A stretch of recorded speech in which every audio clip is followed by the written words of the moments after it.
El juicio en Londres por la deuda de la dictadura ya cuesta millones al pueblo cubano. Ante un pleito al que se llega por una torpeza del castrismo, son los cubanos de hoy y de mañana los perdedores y los que deberán pagar. ¿Cómo están amigos? Bienvenidos a Noticias Importantes.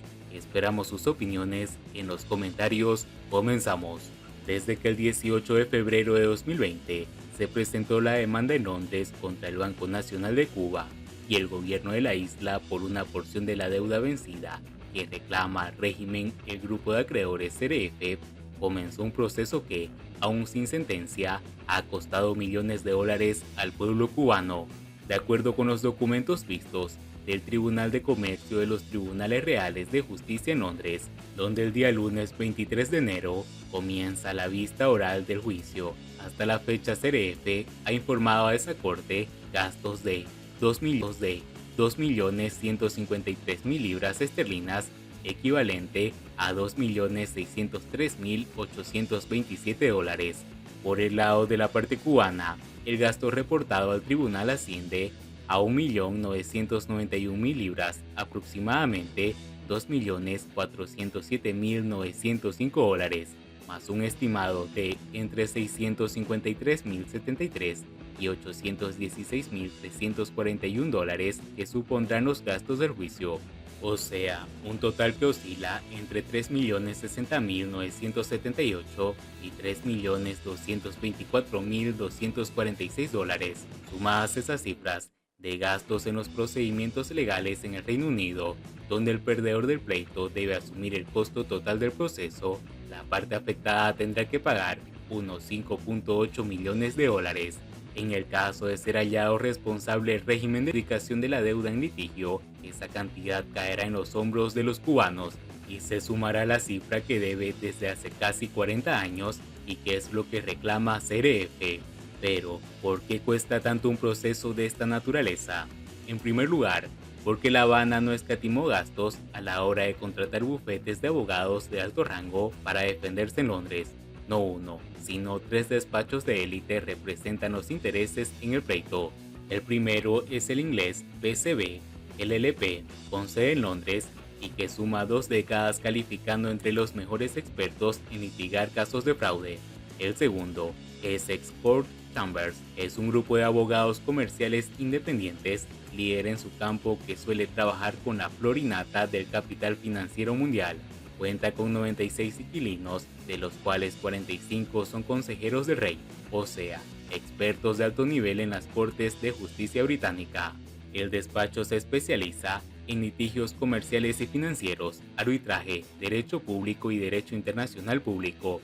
Los miembros del grupo son especialistas reconocidos en todas las áreas del derecho comercial y manejan disputas en todo el espectro mundial comercial, financiero, incluyendo banca y finanzas, fraude civil, corporativo, offshore, seguros y reaseguros, energía, comercio, transporte marítimo, ingresos y empleo.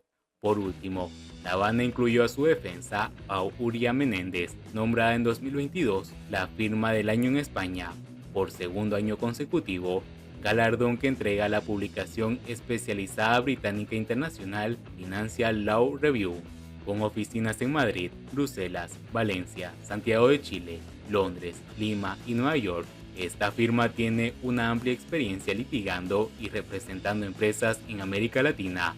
Su facturación en 2020 fue de 195.2 millones de euros en España y 248.92 millones de euros a nivel internacional. Un juicio al que se llega por una torpeza del régimen cubano. Lo curioso de esta situación es que CRF demandó a La Habana tras una década de invitar al gobierno cubano a negociar la deuda vencida en su poder, como hiciera Raúl Castro en 2015, después de acordar con el Club de París, integrado por naciones acreedoras ricas, una deuda de 15.000 millones de dólares desde la cesación de pagos en 1986. En ese entonces, otro grupo de acreedores denominado Club de Londres, que incluye a CRF, además de otras empresas y a un banco comercial, ofrecieron restaurar los préstamos, pero retiraron la propuesta cuando La Habana no respondió a su petición. A raíz de la designación por Raúl Castro de Miguel Díaz-Canel como su sustituto, Un portavoz de CRF dijo que la compañía quería trabajar con el nuevo gobierno de Cuba para resolver los problemas para que Cuba pueda regresar a los mercados internacionales, reportó Bloomberg. Según la propia fuente, en 2018, CRF ofreció al gobierno cubano un trato mejor que el alcanzado en 2015 con los acreedores de miles de millones de deudas impagas. Lo volvió a hacer en 2021, proponiendo una reducción neta del 60% de la suma, pero La Habana insistió en ignorar la propuesta. CRF es un importante tenedor de la deuda comercial cubana y busca un resultado justo y equitativo, tanto para Cuba como para sus acreedores comerciales, y se esforzará por trabajar constructivamente con Cuba para ese fin, dijo Reuters en 2020. Poco después de presentar la demanda en Londres, el presidente de CRF, David Charters. Sin embargo, la Junta de CRF ha dejado claro que el proceso legal ahora en curso no se detendrá a menos de que haya un acuerdo previo satisfactorio con el gobierno cubano, agregó. Hace 3 semanas reiteró: estamos tratando de involucrar a Cuba incluso en esta etapa tardía. Incluso hoy estamos listos para hablar, hacer ofertas y no pasa nada. Eres ignorado o rechazado, entonces, ¿qué haces? Ha pasado una década. La demanda judicial de CRF incluye un endeudamiento a corto plazo no relacionado con el comercio del 17 de enero de 1982, celebrado entre el Banco Central y Credit Lyonnais Bank Nederland, y un endeudamiento bancario a corto plazo no relacionado con el comercio del 30 de enero de 1984, celebrado entre el Banco Nacional y el Instituto Banco Italiano, según consta la demanda. De acuerdo con la carta del Banco Central del 25 de noviembre de 2019, los montos principales, los intereses no pagados y devengados, suma 11.504.067 euros por el préstamo de Credit Lyonnais y 2.939.928 euros por el concepto de la deuda del Instituto Banco Italiano. De ello deriva que CRF reclame su derecho sobre la suma de 72.122.664 euros en un concepto del saldo principal e intereses devengados en virtud de las deudas. Aparte de ello, hay una suma adicional que se cuantificará con respecto a los intereses adicionales que se hayan acumulado al momento de la sentencia o el pago, lo que ocurra primero. Y fuera de todo lo anterior estará lo que costará el proceso. Todo ello pesará como una losa sobre los cubanos de hoy y de mañana. Siguiendo con las noticias, Cuba habilitará más hospitales para chequeos médicos de visado en la Embajada de Estados Unidos. El gobierno cubano habilitó 2 hospitales más para realizar los chequeos médicos que requieren las personas que solicitan visados en la Embajada de Estados Unidos en La Habana.